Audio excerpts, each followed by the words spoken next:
learning how valuable it is to like create these like online communities and creating a connection between people who are part of that audience, but also between the brand and that audience. And like all of that's intertwined in a really compelling way. I think that is like the driving force behind the creator world. And that is why I'm super excited about like the rise of individually operated or small teams of people like working on building what are effectively media businesses.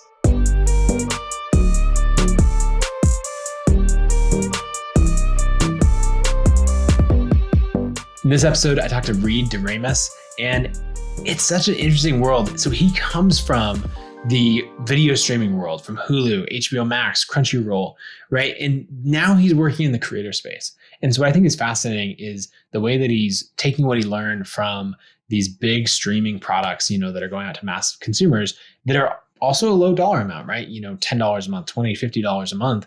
And he's taken that, what he's learned, and he's going into the creator space and helping people with paid newsletters, with courses and all of that, really bring these growth habits, growth techniques into their like solo or small team creator businesses. So we spend this episode riffing on business models, the analytics that you should pay attention to as an individual creator, just all kinds of things, branding, positioning, local meetups. It's a fun episode. So I think you're going to enjoy it. Reid, welcome to the show. Thanks for having me. All right. So I want to start in two places. First, I want to go and talk about what Yem is, what you're working on right now, and how you're serving newsletter creators. And then we'll dive in and go back and pick up a little bit of your backstory of coming from the video world and, this whole the business and large marketing teams. And then that'll help people understand even more of like the value that you're bringing to the newsletter creators that you're working with. So kicking things off, what are you working on right now? Yeah, so our company is called Yem, and we provide email automation for newsletters with like a pretty tight focus right now on paid newsletters. And that really just revolves around like better user onboarding, free to paid upsell emails, and churn prevention emails. And like some of the problems we're trying to solve there is we notice like a lot of newsletters like blasting out offers to the entire email base, or not being able to like automate some of the emails around payment failures or people who are set to cancel, and just giving them a gentle reminder that their renewal's coming up. And certainly onboarding, because that first month with a subscriber is like a very key period. So really important to kind of establish a relationship and make sure they understand what they signed up for. So that's really what the core product revolves around today. And most of our customers are on Substack, with a few that are also on Ghost. And yeah, it's going pretty well. Like it's not something that's going to like double your subscriber count overnight, but it's like one of those like things that's a really great part of your overall growth strategy, and something that provides like a reliable, consistent lift and especially for our paid newsletters, lift in subscription revenue. We're averaging about a 7% lift in MRR each month. And yeah, that's kind of where we're at right now. Nice. Yeah, there will be a lot of fun things to dive into, because a lot of creators, when they're looking at their newsletters, they're not paying attention to the data and analytics side. Like you have a whole background, coming from Hulu, and then as VP of growth at HBO Max, and right in that whole world where you and I, like when we were just talking about growing, whole platforms, things like forecasts, LTV, customer acquisition costs, all of that lifecycle marketing. It's all part of the stack, but for most creators, it's not. So we'll dive into all of that. For everyone listening in, it'll be really a conversation about the business of newsletters and those metrics and running it like a much bigger company. But to give context for all of that, let's go back and I'd love to hear, kind of where we could go back to where you started your career, or somewhere in there, wherever you want to pick it up, either, Hulu or somewhere earlier. Yeah. How you got into the space. Let's start with Hulu, because like I am very fond of that experience and those years. But like when I got there, I was barely qualified for like any job at all. And when I got there, streaming video was like pretty early. Talking 2012 timeframe, right? Yeah. My experience with like using Netflix at that point was like in college trying to stream something on a PlayStation 3, and it was like an awful set of movies and the video player would like buffer nonstop. So yeah, that's the state of streaming video back then. And so when I got to Hulu, barely qualified for any job, and we had just launched Hulu Plus, which was our video subscription product at the time, which was also ad supported, by the way. I mean, it was like the home run of business models. You had ad revenue and subscription revenue, and meaningful on both sides. Which was always so weird to me. Like, I remember as a consumer being confused of like paying for Hulu Plus, I think because there was a particular show I wanted or something. Yes. And then also there was still ads. And I was like, hey. The reason Hulu really got off the ground was because it had next day broadcast television. Back when that was like the most coveted. I mean, look, nothing against broadcast television today, but like Netflix and Amazon, like all the streamers are now providing most of the high quality shows that people talk about. But back then it was broadcast TV. And we had a relationship with Viacom and some other cable channels that this was like the place, if you didn't want to buy the cable bundle, pay TV bundle, Hulu was a great product for you. Right. And we could run ads on broadcast TV the next day because it was the only place you could watch that if you didn't have a DVR or these are probably such like old terms that people are not going to really know. It's funny that like we're talking 9-10 years ago, and so you're like, yeah, Netflix was the same, right? And then you think about it, you're like, no, it wasn't. Like it was a DVD. It was mostly a DVD service. Yeah, they were mailing people DVDs. Was that 2014, 2015 that they split out the DVD product? Quickster was 2012. It was 2013, maybe. I remember it was while we were at Hulu. Okay. And at the time, everybody within Hulu was drinking the Kool-Aid. We were like, we're going to disrupt pay TV. We're going to kill the cable bundle. And our owners, this is so naive. I mean, I don't know if naive is the right word, but our owners were huge media companies, Comcast, Fox, Disney. And so we were walking a really tight line between competing against their core products and trying to grow our core product, which was competing with Netflix. Right. And when they did that, it was wild. I think they lost like a crazy amount of market value or market cap when they made that announcement. And they I think learned a lot because they've increased prices multiple times since then. I think they just announced that they're increasing their top tier to $20. Yeah, I was going to say, I remember going from $8 and then I'm paying something like 18 now. And I think you're right, it's going to 20. So it keeps climbing. Yeah. And nobody talks about it. It's not like crushing their market. If anything, it usually kind of has a nice, accretive effect to their share price. But yeah, it was wild to see that. So anyway, I get to Hulu and working as an analyst at Hulu. Yeah, they hand me Hulu Plus because nobody thinks that it's actually going to work. Nobody thinks that people are going to buy video over the internet. And at the time, our marketing budget was like effectively zero. We'd had like a Super Bowl ad that like blew up. Alec Baldwin was in it. It was really funny, really well done. And so our marketing budget was zero. Nobody thought it was going to work. And there was no playbook for like how to invest in digital marketing. Facebook and Google had like very primitive ad products at the time. And we were kind of making up stuff as we went in terms of like reporting back up to the board. And these are like senior execs at big media companies. And we're saying, hey, we're going to carve out this much marketing budget. We're going to spend it on these channels. And this is what a good customer acquisition cost is. And this is what a good, lifetime value is. I remember we had like an enormous conversation around churn rate versus cohort-based retention rates. They kept like looking at our churn rate and comparing it to their pay TV bundle when they were like a super established traditional media business with super long-term commitments, like multiple year agreements. And their churn rate was their monthly churn rate was super low. We were at the opposite end. We were like massively high growth. Our absolute volume was super low. Right. And no commitment. You could cancel anytime. That was part of like the huge value prop that all the streaming companies were pushing early on. And so our monthly churn rate was really high. And so we had to learn ourselves, like, this is not the best metric to look at. We need to look at retention rates. Like what percentage of people that are paying us make it to the second billing cycle, third billing cycle, fourth billing cycle. That was the backbone of LTV. And that's what we ended up talking about, like earn back periods and CLV to CAC ratios. And there was just nothing on the internet about like what to do, like how to like grow a subscription media business. Right. So we had to learn, and incredible like experience. Our budget went from like 0 to 100 million within like a couple years.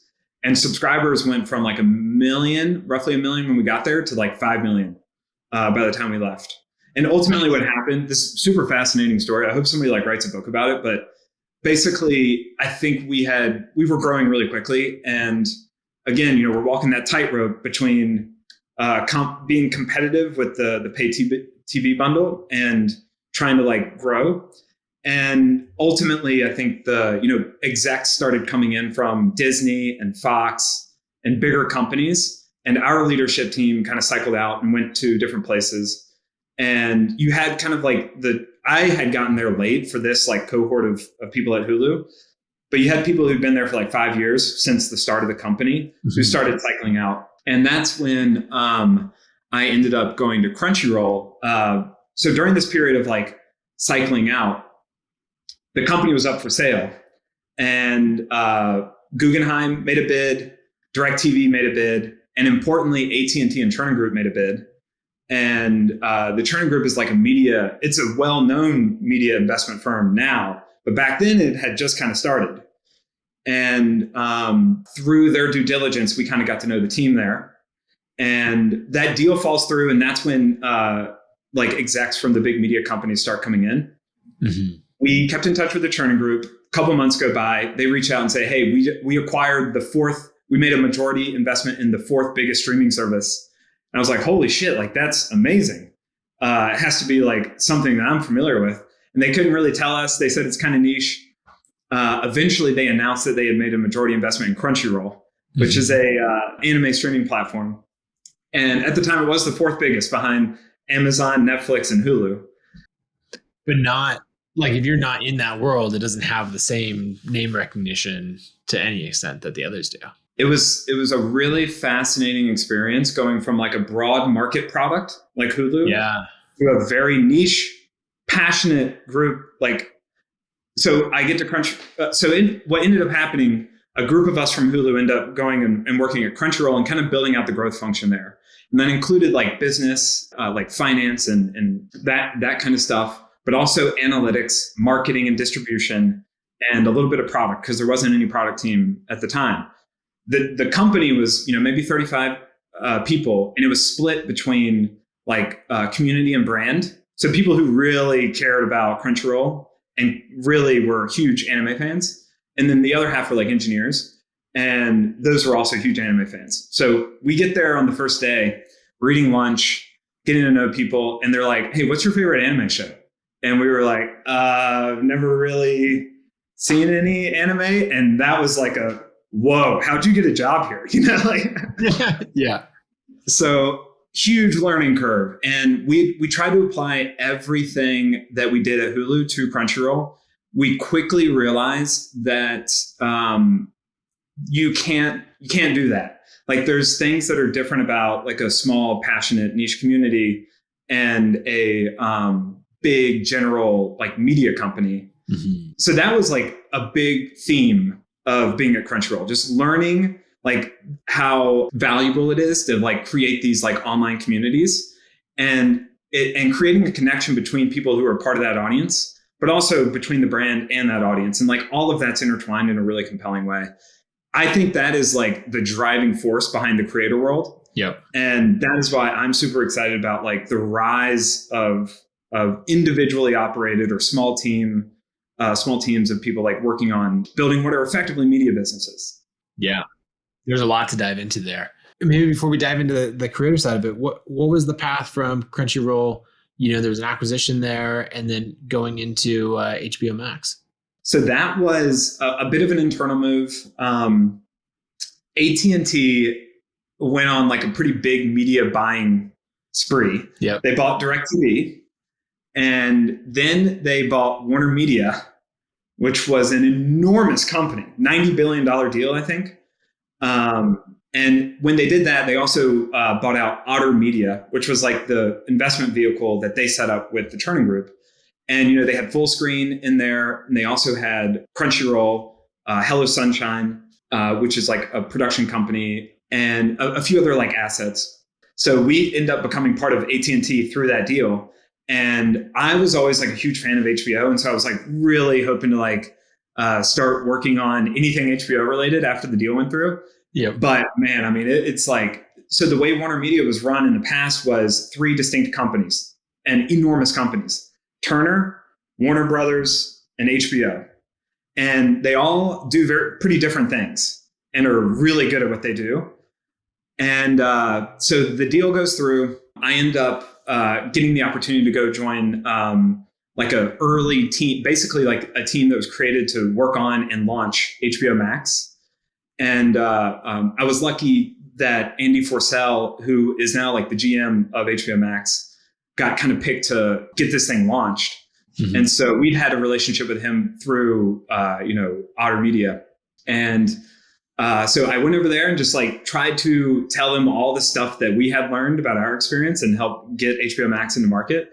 And we had learned a lot because we'd done something similar where we tried to use Crunchyroll to launch a new product that was like a bundle of niche streaming services, including Crunchyroll and Funimation, both anime services. But also, we had like a Nickelodeon channel from Viacom in there. Yeah. So, and it was called VRV, which is still live today. But we were basically trying to combine more value, like bundle up niche streaming services, and using Crunchyroll as an anchor to build a more compelling media product around that. And that's effectively what HBO Max is. You know, it's like taking the best from Warner Brothers, the best from Turner, and the best from HBO, bringing it all together. And so, but there's a lot of nuances with doing that. And so I just try to like help out from a growth and operations standpoint. What was one of the biggest lessons you learned in that process, right? Because HBO Max is a huge product and it was a very high profile launch and all of that. So the one thing going into it was like, I was unsure of what it would feel like being in a big company. Mm-hmm. Crunchyroll was like 35 people when I got there, got up to, 500 or so by the time I left. But Warner Media was like tens of thousands of people. Yeah. Another level. And the other thing is like the HBO Max team was created, and this was right after COVID kind of started. And so you had pretty obvious signs of like downward pressure on theatrical businesses. Yeah. And cable was also getting hurt a little bit with, at least initially, with ad spend kind of drying up a little bit because nobody knew what was going to happen. And so everybody was jockeying for like to kind of join the HBO team. And it was just it was a great learning experience to see all of that kind of play out from within the company. But like, beyond the personal aspect of it, it was kind of getting back to like that broad market, like the marketing budgets are much bigger. The media assets are much huger. And generally, that product is squarely trying to compete with Netflix. Like it's trying to get as many subscribers across the globe as possible. And that just wasn't, we took a brief exit from that kind of world. So it was kind of back to the grind of, building a big global subscription business. Right. Okay. So then going from there to, effectively running growth and then building a growth product for creators there's a lot of overlap, but on the surface, it's a very different world. What made you make the jump into like helping all these creators grow their paid newsletters? So back in like 2016, I'd come across Patreon and I saw some of my favorite creators on there as like the top earners. So like Tim Urban, Wait But Why, he had like a very profound impact on how I thought. And I just think I love his writing. And he was up there. The Green Brothers, a bunch of like creators on YouTube that I was a big fan of that are like edutainment creators. So Green Brothers, Minute Physics, Minute Earth, and some others. And it just struck me like these individuals or small teams of creators probably have the same questions or opportunities that we're trying to capture with or solve within the streaming companies. And wouldn't it be cool if you could build like a growth team for each individual creator or small team, knowing that they may not have the resources to like build out like a big growth engine that most of these consumer companies or media companies have. So like bringing the data-driven growth engine of like a Netflix or a Disney to a YouTube creator, or like the New York Times to a newsletter publisher. And so 2020 was like a huge year for the creator world, where Patreon, Teachable, OnlyFans, Substack, I'm sure ConvertKit, all of these platforms are just exploding. And I, for the first time, saw clear examples of creators hitting exit velocity and needing growth support. Right. And so I felt like this was a good time to make a run at the idea. And the first step was, it's a super ambiguous idea, right? Like let's build a growth engine for creators. And execution is always like way harder than, any idea. So we reached out to Anthony Pompliano to be our first customer and help shape the product. And, the pitch was like, hey, let us come in and run growth for you. At the time, he had like kind of the usual suspects of distribution with Twitter, YouTube, podcast, but also he had like newer creator products around the cohort-based class, job board, rolling fund, and a paid newsletter. And eventually, I remember my pitch was like, hey man, let us come in and run growth. Like we got some good learnings. I'll spend money out of my pocket on like growth, like for advertising or whatever, to help. And he was like, dude, that's totally not necessary. So he ended up letting us like kind of run growth. We gravitated towards the Pomp letter as like the kind of focus, and because it felt familiar to Crunchyroll and Hulu, which are freemium subscription businesses. And that's basically what his newsletter was, his paid newsletter was. And we did like a bunch of different tests and experiments and a bunch of analytics. We built like a forecast model, a customer lifetime value model, and came up with like a good customer acquisition goal. We started running ads on Facebook and like driving that towards that CAC goal. And we did cross promotions. We did like user personas, like user research to develop personas, figure out like who his audience is and how to like really double down there, but also what are opportunities to expand beyond that. And we also did like a bunch of email automation, and that's ultimately what set the pathway towards Yim. Yeah. So you said something really interesting before we hit record. You talked about like Pomp's business in particular, with this whole suite of products, which a lot of creators are in that position of, they have maybe some sponsor revenue, maybe they have a book that's bringing in, some amount of money every time it sells. They might have a membership, they have a paid news, like just a whole range of things. There's some YouTube AdSense revenue coming in and all of this. You said something interesting about the Disney model versus the Netflix model. Can you explain what you mean by that, and then just what you're seeing in in creator business models? So there's been a few creators that we've talked to that have like alluded to the Disney business model, and they have that map of like all the revenue streams. Mario, I think, has done it the best. Yep, Mario from The Generalist likes to break that one down. He's done it. His is like extraordinarily detailed. David Perell's another one who's kind of done it. Yep. There's also people who like mention flywheels, like Packy has talked about that, and all of that is like squarely Disney's like strong strength. They've like basically acquired these big media properties, and they just run it through their IP monetization flywheel. For anyone who doesn't understand that flywheel, like break it down a little bit, maybe with one of their recent acquisitions. Recent being, I guess, the last 20 years. Yeah, so Marvel, Star Wars, and Pixar. Those are the three big ones. And so, they'll say Star Wars, which is like IP mecca. Yeah, exactly. So they do Star Wars. They incorporate that into their theme parks. They make a ton of merch around it. They do a ton of different shows and movies around it. So, more content. And these worlds have infinite story possibilities because it's rooted in the characters. And so they really just like, hammer that out and are able to monetize it because they've learned how to do that with Disney. That's like back to like 1950s when that image was made by Walt Disney.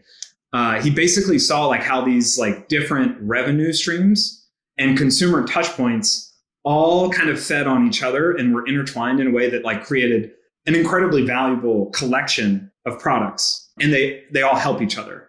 And I think that's really fascinating. Netflix, on the other hand, has been like adamantly anti ads. They are just now starting to monetize via like games and merchandise, but it took them a while to do it. Like they made a lot of TV shows, originals, their own productions that they could have done it earlier. But it took something like Stranger Things for them to really start leaning in that direction. Right. Whereas, so Disney is all about having this bit of IP, right? Starting with Mickey Mouse and then, but going through to everything else. It could be Toy Story, Buzz Lightyear from Toy Story or whatever. This IP that you can use in absolutely everything, right? It goes through the whole ecosystem, flywheel, whatever you want to talk about. And it's centered in stories that creates these great characters that they can use. Netflix, you would also say, is centered in stories, whether it's Stranger Things or any of their other originals. But you're right that these characters don't come out. Like there's the umbrella, they're trying to get you more content so that your Netflix subscription is worth more, so that you keep paying for it or you pay the new price for it. But they don't do anything around merch, video games, theme parks, all of that. Before I think we recorded, we were talking about the price increase, and it's getting up to $20, and at some point you hit the maximum threshold. You can't raise subscription prices anymore. Right. You have to introduce new revenue streams to keep growth going. And I think there's still a lot. Like if you look at like the cost of pay TV, and you look at like Netflix, Amazon, and these other subscription products, there's still room, I think, to increase price. Mm-hmm. But at some point you're going to run out. You have to introduce new revenue streams. So there was like an interesting saying from within like Netflix where they said they were trying to become HBO before HBO could become them. Meaning this was when they were like before they started making their own shows, because it was a tech company. Netflix at its heart, it probably still is a tech company. Like having been part of Crunchyroll forever and having a small team of engineering and product, and trying to reach the threshold that Netflix was reaching in terms of like video player and payments, everything under the hood, it was incredibly difficult. And I think they still are like way ahead of the curve from a technical standpoint, but they're definitely a media company. They're making global hit shows. So I do think they are like certainly moving in the direction of Disney and HBO. Right. And both of them are moving in the direction of Netflix. They all have their own streaming services now. They used to like try to outsource the technical development, but now all of that's part of the company. So it's all kind of converging. So bringing this back to the business models that you see with different creators, if we're saying like we're taking Pomp and putting him solidly in that Disney business model where he's got, a wide range of products and ecosystem that's feeding itself. Who's an example of a creator that comes to mind in the Netflix model where they're maybe doing the all-in-one, like a single price? It's easier to understand what you're buying from them. Yeah. Who comes to mind? It's a good question. There's definitely some of our customers that only monetize via subscription on their newsletter. Yeah. And so like one of them does investigative journalism. So he's definitely not doing advertising because I think that kind of undercuts his mission. Yep. And he's not really, he could probably launch like t-shirts and people would wear them, but it's a little of a weird setup there. So, but it's like more and more rare because I think it's becoming easier to launch these new revenue streams. Now, I do think like you got to, in the conversation with Mario, he mentioned like everything you do has downside. If you launch a new revenue stream, it's extra effort. You got to do so consciously and with awareness. There was a conversation that I had with Nathan Baschez and Dan Schipper, who run Every. So newsletter bundle, and this is when they were super early on. It was just, I think their two newsletters, Divinations and Super Organizers. And maybe they were about to bring in a third one, but it was super early. And they were talking about, how we keep expanding by adding on more newsletters to the bundle. And then that grows the whole thing. Yeah. And I think subscribers, they were like, maybe one newsletter had 15,000 and the other had 10,000 subscribers. And I remember talking to them, and I kind of came up with an analogy of like, do you want to build a strip mall or a skyscraper? Yeah. And one's not better than the other necessarily, right? We're increasing, I don't know where you go with the analogy. We're increasing square footage of real estate that we can rent out and, all of that. But it's, do you want to have all these different products, or do you want to pour it all into a single thing and scale it up where all the effort goes into that? And I think it's just an important thing for creators to decide which one they want, because you can, exactly what you're saying, you can either easily add revenue by adding in these other channels, or you can, like, that's the upside. And the downside is that you can distract yourself and you can avoid the total growth. So yeah, what do you think on that model? For every, I think it's what you're saying is really interesting from a programming strategy standpoint, not only from a product or revenue stream standpoint. So for every, they've been adding new writers, and it's interesting to think through. They could be the definitive home for like productivity.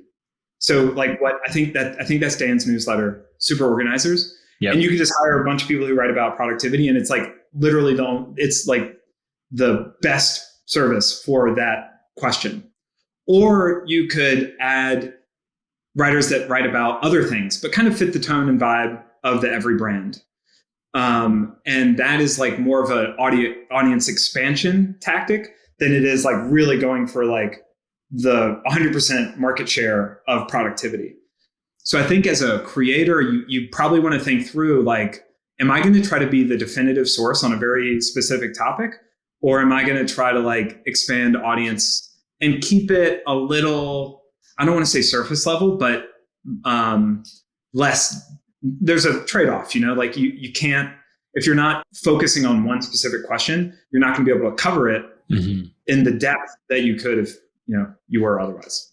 Yeah. Well, and I think it's also realizing how high the ceiling is, in some of these spaces, right? Like a lot of newcomers to the newsletter space, you would grow a newsletter to 5,000, 10, even 25,000 subscribers, and it feels really big, and it's amazing, right? Because if you think of a room or like 25,000 people, that's a small college stadium, Yeah.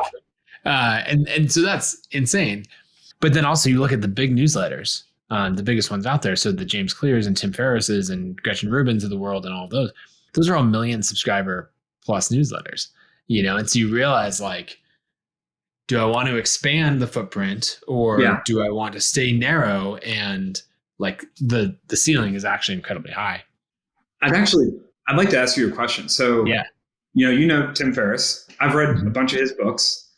If he were starting today, do you think he would still publish the books, or do you think he would just distribute the content over newsletters and have it be more fluid and like bi-directional? And then maybe after releasing it via the newsletters, at some point he releases like a Kindle version or published book. Yeah. So I think it's a super interesting thing, and all you and I can do is speculate on it. We need to get Tim to say for sure, but there's something that happens when even these really large newsletters or podcasts, right? Like maybe not the absolute biggest of like the Joe Rogans, but people you might listen to every episode of, you realize they're still incredibly niche, in the broader thing. Like I always make the joke, like there's internet famous and then there's actual famous.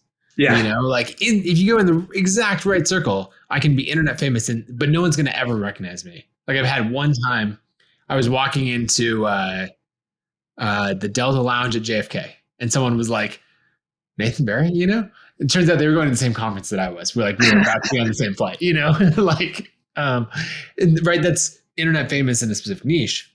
And Tim Ferriss, James Clear, and all these, they're still just right, internet famous versus I don't know, Arnold Schwarzenegger, right, being actual famous. So going to the question about what Tim has done is, I don't know which is better to come first, but to get to the level of fame that I think Tim has, you need the book. You have to have something, right? Books start to bridge this gap from internet famous to actual famous. When James Clear was building his newsletter, he focused so much, grow the newsletter, grow the writing, right on that. But then it was when the book Atomic Habits came out that really catapulted him. And the newsletter became this backbone for it. But like the book is what was in a new format that the broader world understands.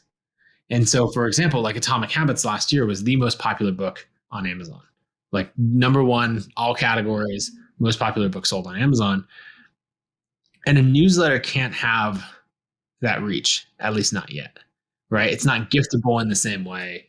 And so I think you need that thing, the newsletter, the book, the TV show, something, if you want to break through into like popular culture. And so I think 4-Hour Workweek did that for Tim.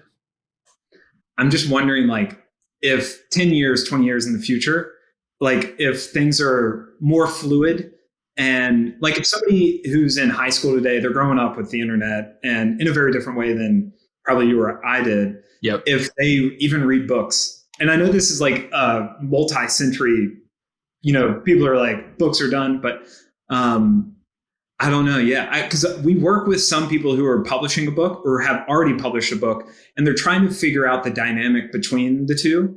I think about this with music as well. I know you have a bunch of musicians on ConvertKit. Mm-hmm. There's some that I follow on Substack, not that we're working with, but I'm just curious how they're like using it. Jeff Tweedy and Perfume Genius are two that I follow, and they're doing really interesting stuff with like releasing music to their paid subscribers or lyrics and like getting comments. They have open threads where they communicate with their audience. It's all like really fascinating, and I think I'm just curious how the relationship between old, more legacy products and like some of these newer trends converge.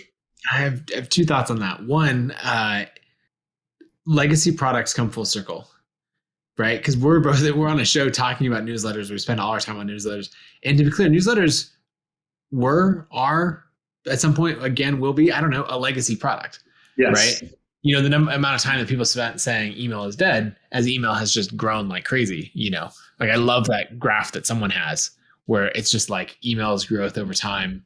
And then all the like New York Times, 2012, blah, blah, blah, Wall Street Journal, all these saying like email is dead, like all the headlines all the way along as it just keeps growing. So things come in and out of popularity in like the press sense.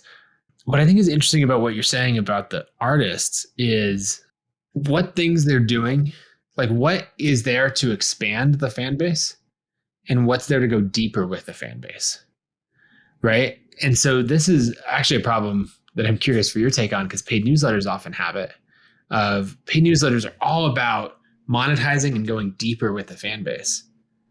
And they can be, like the paid newsletter by itself is often really bad for expanding the fan base because things are behind a paywall. So creators have to be very, very intentional about that. So I think, paid products for the most part are going to go deeper with the existing fan base. A lot of newsletters are going to do that because newsletters don't have a discovery engine. Whereas something like a book, a song, all of that can be a lot better for expanding the fan base.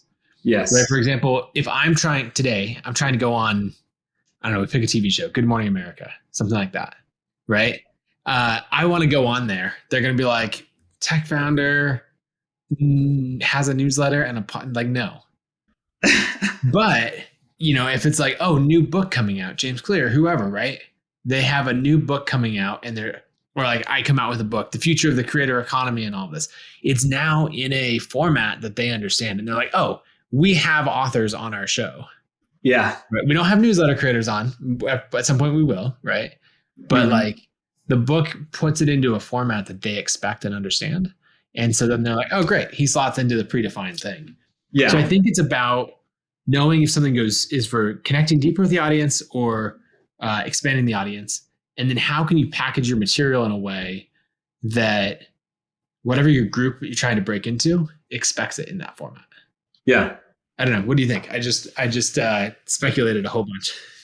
First, I would say like pay TV, Good Morning America probably has the same demo as like people who read books a lot. So that would probably be a good fit. But I'm really fascinated, like 20, 30 years down the road, I mean, that's way out there, but like, yeah, we were talking about how different 10 years ago was with Hulu, you know, like you want to go 20, 30 years in the future, but yeah. So I think you hit on like an interesting decision, super important decision around if you're going to do a paid newsletter, where do you draw the line in the sand between what paying members get and free subscribers get?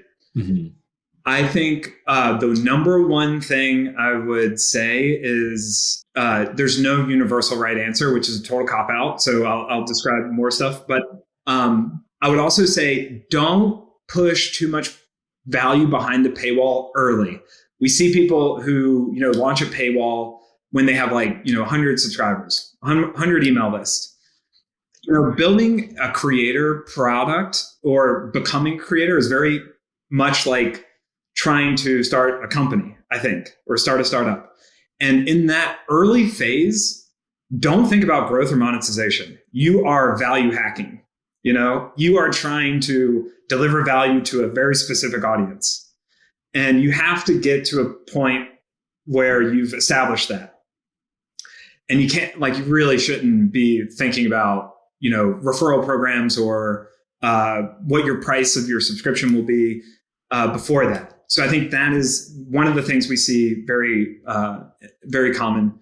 And then in terms of let's say you're further along, you have 5,000, 10,000 email lists, hundreds of paid subscribers. You're really testing, feeling out where to put the paywall, what to put behind, what to put in front, right? How to spend your time, really. This is what sits behind that question. And there, I think there is no right answer. You have to go into it with an open mind and flexibility and kind of test and listen to your customers and gradually draw the line. We see I think our customer with the most paying subscribers has no distinction between free and paid. You get the same experience. How he frames the subscription is look at what your contribution is supporting. And it works incredibly well for him. Because then nothing's hidden behind there's not his best content that's restricted to paid users only. And so it's not it's still able to spread. It can be shared widely on the web and all of that. That's really, really interesting. He gets the best of both worlds right now because he's getting massive audience growth because everything is out in the open, but he's also monetizing it very well. I think his job is really hard and he has to have an impact to drive the subscription growth because there's no hidden insights or that kind of stuff. So are we talking about Pomp in this case or someone else? No. So Pomp is he does one free newsletter a week for behind the paywall. He writes a letter every day, which I think is remarkable. That's so hard. All right. And after that, he does a live 2-hour YouTube show daily. Yes. It's insane. I haven't seen anybody kind of match that type of output. Right. But he's more towards the other end of the spectrum. I think the best example of somebody on towards the other end is Lenny, who is when you said who's running a Netflix style media business, he came up, but he also does a cohort class. So you kind of got to roll him out, but he packs an enormous amount of value in his paid subscription.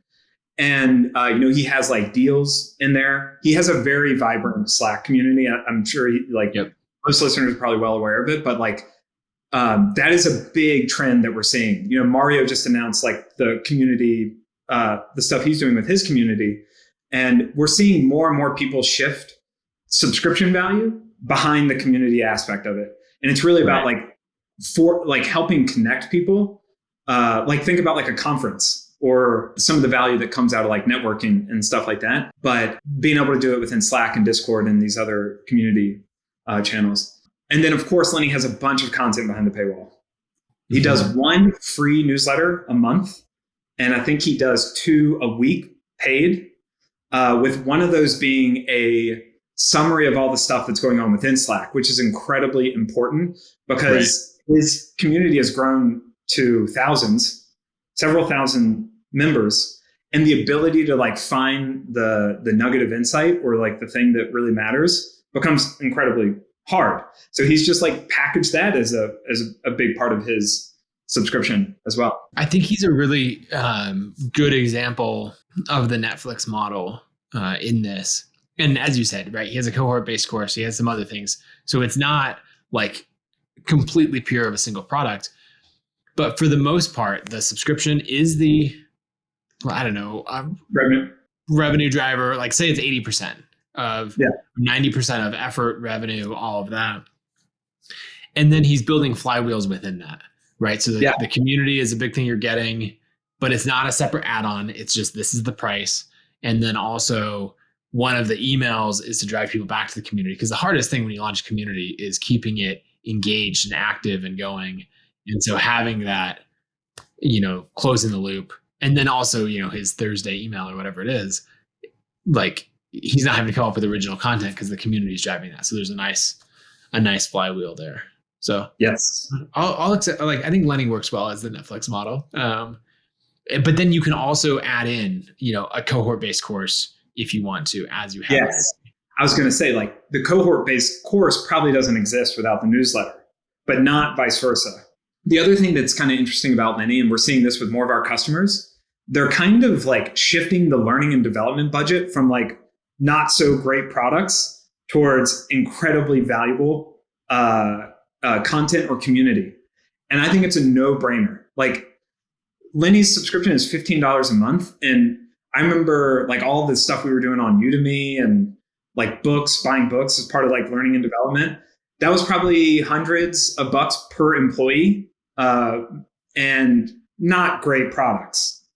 This is like a no-brainer. And I think that's an enormous growth opportunity for creators. If they can figure out like how to encourage their customers to expense this through work.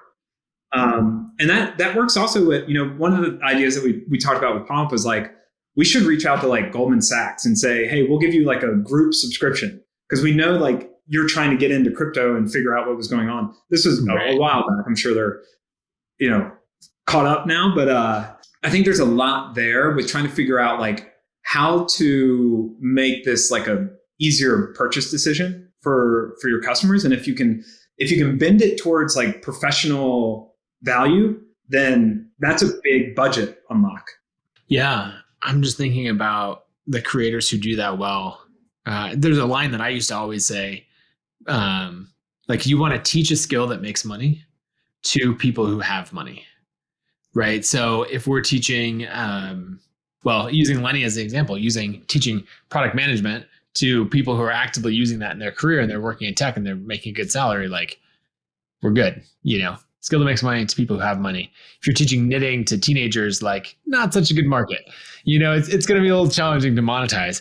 And you get the in between, right? If you're teaching career skills to college students, right? Skill that makes lots of money, like negotiation, all of that.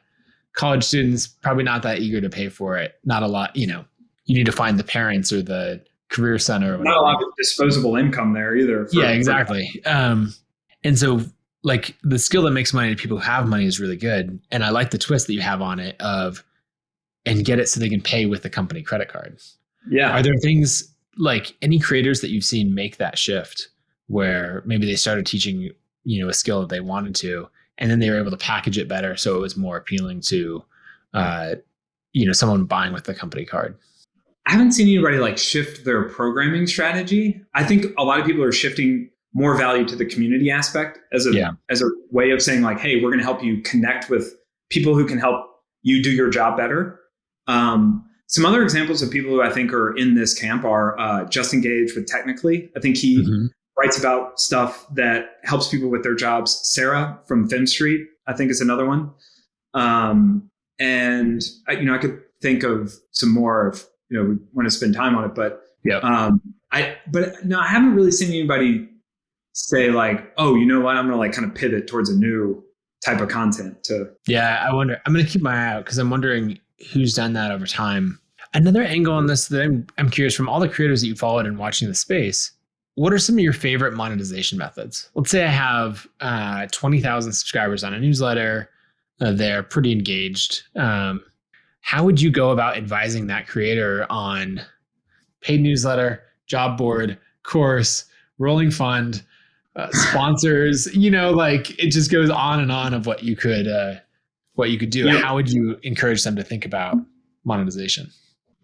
Honestly, like sponsorships are probably the easiest place to start.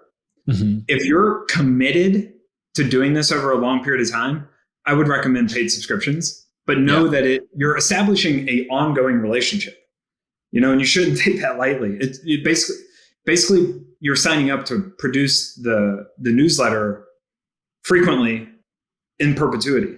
Now we are seeing people who like take PTO and stuff. Like one of our customers did the Continental Divide Trail, which was like a 6-month backpacking trip, and basically paused subscriptions and flipped them right back on, and it's back to normal. But I think in general, it's a big commitment to launch paid subscriptions.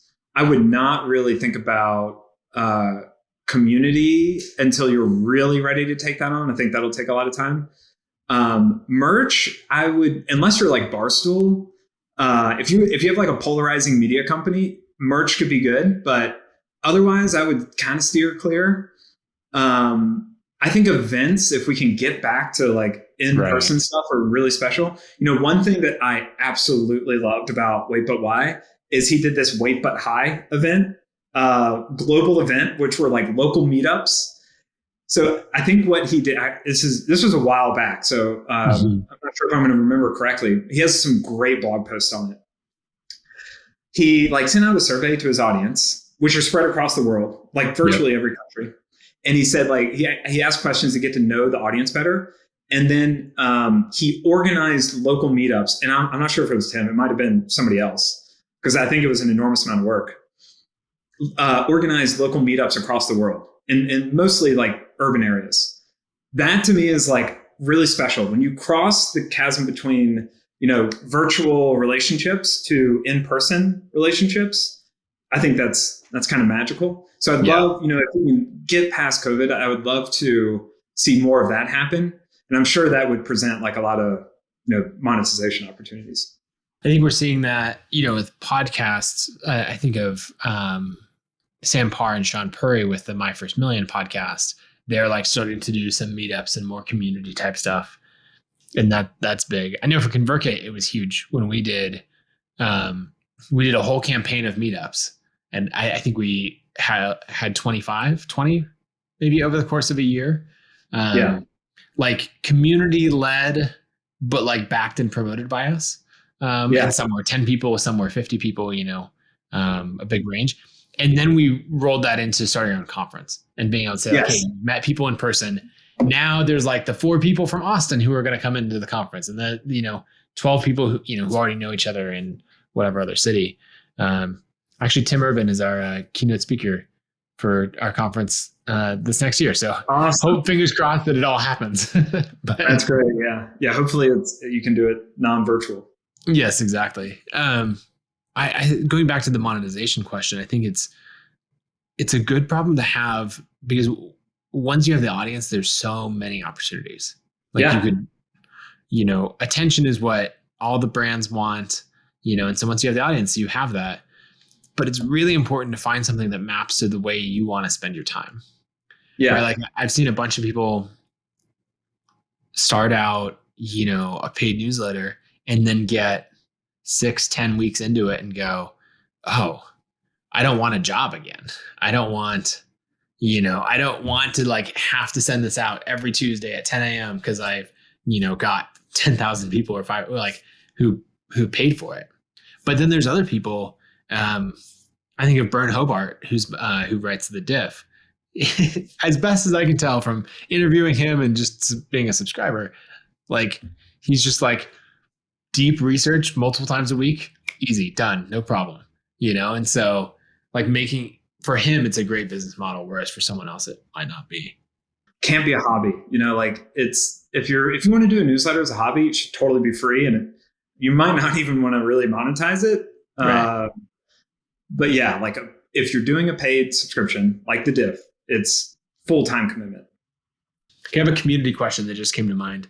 Yeah. What do you think about newsletters or brands under a personal name versus a broader brand, especially as it relates to community, right? Going to the Tim Urban meetup is interesting kind of weird. Going to the Wait But Why or the Wait But Hi meetup.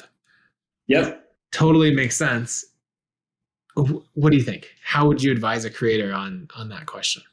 I think the brand almost always works better. So the first wave of like creators that I really liked, Wait But Why with Tim Urban, Stratechery, Ben Thompson, Brain Pickings, Maria Popova, I believe. Yep. Farnham Street. Shane Parrish. Yes. They all had brands. And it was usually they were just running it themselves. Yeah. Or maybe they have one person helping out as well. Like I know Tim works with Andrew Finn.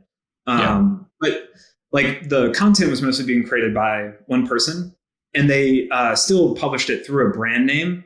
I think that allows for a little bit of like long-term flexibility with what you can do with it. Like if like Ben Thompson wanted to bring on, like start a podcast with somebody else, he doesn't have to change the name. Right. It can be like the Stratechery podcast with this person and that person. So I think it gives you a little more optionality further out. That said, I do think what's special about the creator world is like the direct relationship between the audience and the person behind it. Mm-hmm. And that, like, one thing that we see is the health metrics, like those retention rates that we were talking about earlier. Those are way better in the creator world than the streaming video world. Yes. Because like people feel like they have they're paying somebody directly. And that kind of relationship leads to like higher open rates, higher conversion from free to paid, and higher retention rates. So the customer lifetime value for the creator businesses are way higher than some of the general media companies. Now, the difference is the scale. Like obviously the absolute volume of subscribers you're going to get is going to be much lower, but the per subscriber economics are, much, much, much higher. Yeah. So, I mean, some of the question is, how do you get the brand loyalty and the flexibility and all that from a brand with also the personal connection and the initial nothing in the creator world is easy. Maybe simple early growth from like building an audience as just you. And especially because one advantage of building an audience under your name is as your interests change, it's easier to bring your audience with you. But I'm thinking about that with these different creators. And we talked about Lenny a lot. It's Lenny's newsletter. The prompt letter, Lenny's newsletter. I think Mario the Generalist and Packy Not Boring are great counter examples of that. Yep. And it just like, you can do a little bit more. Like a Not Boring meetup is really compelling. The prompt letter meetup, right. I don't know. It's like, yeah, you have to, I think it's the individual, right? If Tim Ferriss wants to host a meetup, or Pomp wants to host a meetup, they've reached this level of stardom, fame. Yeah. That like they will attract those people. Right. Mm-hmm. But if you and I want to host a meetup, we probably can, right? But the Nathan and Reid meetup like doesn't have the same ring to it because it's not the same level of fame. Yeah. And so I think the brand allows you to have the meetup and all of that earlier, right? The generalist meetup or the Not Boring meetup. You can do that a lot earlier. Not to say you can't do it with a personal brand. You just have to have a bigger audience. And so I think people like Packy and Mario, Shane Parrish are walking this line really well of having a brand and then their face and name is right behind it. They're not like hiding in the background. Like when I think the generalist, I always think Mario, Not Boring. I think of Packy instantly. I'm not like, oh yeah, that's an interesting media brand. It's like, no, I think of Packy right away. I think if you have a brand as well, I think it shifts it a little more towards the audience being able to interact with each other versus being there to interact with the creator and only the creator. Like Pomp did this thing in New York where he did a Bitcoin pizza giveaway thing. And I think a lot of people went to talk to Pomp, not to talk to each other.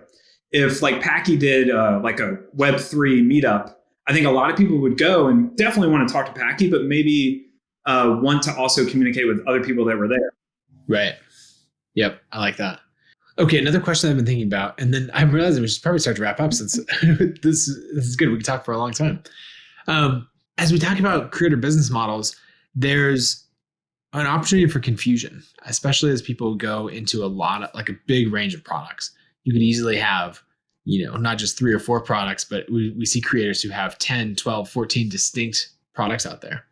Yeah. I wonder what you think about that. And then also, since you worked at HBO, I always wondered about like HBO Go versus HBO Max. And I remember being a consumer at that time and being really confused. And I'm sure it made sense internally, but I wonder if there's any overlap between like the confusion of the products that you're selling, in the streaming world from also in the creative world. So I don't know if there's much overlap there. HBO was a very unique situation where you had HBO Go, HBO Now, HBO Max, HBO through your pay TV bundle. Go right. was like you buy it from Comcast and you use Go as like your DVR streaming platform. Now was their DTC launch initially, and then Max was DTC and Warner Brothers and Turner and all that stuff. Right. Massively complicated. Like if you're trying to launch a brand, this is not the environment you want to do it in, And so we fought through massive user confusion early on. HBO Go has been deprecated. HBO Now, I think, has turned into HBO Max, like the app. So chipping away at it, but it was a huge problem early on. Okay, so multiple business streams. You're just going to create each new revenue stream creates overhead for you. Mm-hmm. Both time commitment, how do you like improve it, maintain it over time? So your time is zero sum. You have to make a sacrifice at some point to say like, if I'm going to launch a podcast, I'm not going to be able to spend as much time on just the newsletter. And so you just have to, and you're not gonna, it's rare to unlock a revenue stream that's bigger than your kind of core one at the moment. And the other thing to think about, like at Hulu and Crunchyroll, there was a little bit of internal friction between teams that worked on the free product, advertising based, and the paid product, because like you can, all of the value you're putting into the world, you have to decide where it sits. And so there's a bit of a zero sum nature between, the paid product and the free product. And that created like some weird internal dynamics. And so, if you don't have like a huge team of people working on these two separate products, it's just going on in your head. You may end up having like tough choices to make around like, what do I push to my free audience and help my advertisers versus what do I push to my paid subscribers and make sure that, I retain them and continue to deliver enough value to like, nurture that revenue stream. Yeah, I think like almost drawing a Venn diagram of how does this product feed the other products? Like how does it make it better? How does it fit within my time? Like if I'm going to pull a pomp and say like, okay, I'm now going to do a 2-hour daily video feed, then it's like, okay, where in the rest of my ecosystem is that content coming from? So when I sit down to turn on the camera, I already know what I'm talking about because it's fed from something else, or it's like, no, this is totally off on its own. I'm going to have to create all this new content. That's right. And that's going to be totally a pain. That's a good way of thinking about it. Because like, Pomp's doing the daily newsletter. By forming that and putting that together, he's probably getting ideas and stuff to talk about on the show. So I think if they are helping each other, there's degrees of how zero sum it is, I guess. Like if there's overlap in preparation and like putting stuff together for the two types of content, then that's better than like, I'm doing this and this radically different thing over here. Yeah, for sure. Okay, the last thing I want to touch on briefly is metrics. We're coming in to help a creator's business. Let's say they're earning a full-time living off of it. It's at that point. I don't know what it is. Maybe the $80,000 to $200,000 a year kind of range. What are the first metrics that you want to either have them show you or you to like dig in and calculate for you to understand kind of the health of their business, what opportunities they have in front of them, and then how to think about growth? If I were just like valuing the health of your business, I would look at your total email list. Let's start there. The growth rate of it, at what velocity are you bringing new people on? That's really important. Right. And then if you're a paid newsletter, what's your paid subscriber as a percent of your total email list? Yep. We see some pretty wide ranges there. If you're below, usually, God, I mean, it's so hard to make like universal statements here. If you're below 5%, I think you might have some room to inch that up. We see it go all the way up to 20%, which I think is like really, really high. That's crazy high. Crazy high. But so I think 5 to 10%, which is like a very common range that I think is quoted. That's a good range. We see a lot of people in that range. The other thing to think about though is ARPU. Like if you have a really low cost subscription, you're going to be able to like get more subscribers. Like that's the higher price point you have, the harder it is to get a ton of people as paid subscribers relative to your total email list. So those are kind of like the upfront things to look at. And then like I think the most confused, going back to what we were talking about earlier, the most confused thing about like evaluating the health of like a media business is churn, and over focusing on monthly churn rate, which is just quickly cancels as a percentage of your like average total paying subscriber base. That's going to like fluctuate for a lot of different reasons that are not that meaningful to whether you are actually getting better at having paying subscribers stick around for a longer duration of their subscription. Mm-hmm. So look at it based on cohorts, like group them into the first month that somebody pays, and then look at what share of that initial group pay you in month 2, pay you in month 3. And it should be like an exponential curve, not linear. Like the likelihood that somebody cancels in month 12 is extremely low. And the likelihood that somebody cancels in month 1 is actually pretty high. Mm-hmm. And so it's not linear. It's exponential. So what we see there, if you have a bunch of monthly subscribers, a good I guess baseline is like 80% retained into month 2, 70% retained into month 3, 63%, and so on. And you can kind of like carry that off. Yeah. So that, like whatever that number in month 11 should be really pretty similar to the number in month 12. Exactly. Yeah. If you have annual subscriptions, we're seeing about 60 to 70% renew into the second year. And we're seeing a lot more people with annual subscriptions. Like most of the streaming services are entirely monthly. And, Spotify, I think is mostly, if not all, monthly. So this like shift in focus towards annual subscriptions is really interesting and certainly great from a cash flow perspective for the creators. Right. And it kind of locks people in to that first year and allows you to improve the product for an extended period of time before the renewal. So we see, roughly 60 to 70% renew into year 2. The engagement metrics are super interesting as well. And that is kind of platform dependent, in terms of open rates. All the email metrics, I look at with like a pretty decent amount of scrutiny because like there's so much going on there. And they're, opening an email is not really that valuable. It's not really a great sign of somebody actually engaging or reading the email. But what we do kind of track are like different engagement cohorts. So like what share of your email list are not opening emails at all? What share are opening 10%? What share 20 to 50?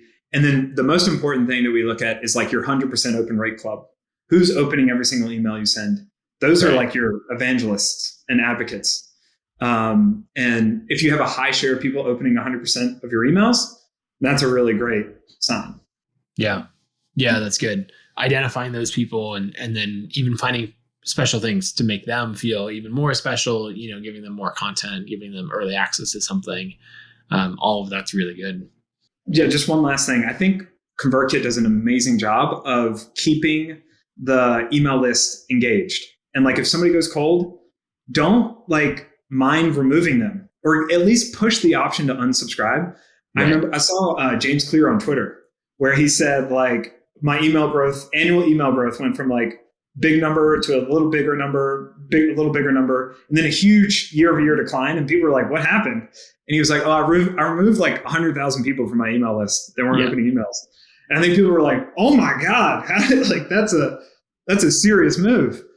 I think that's really smart.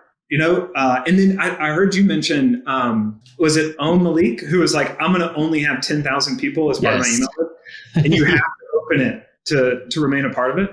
I think that's a really great idea. But yeah, don't be scared to like manage your email list and even remove people if they're not engaging.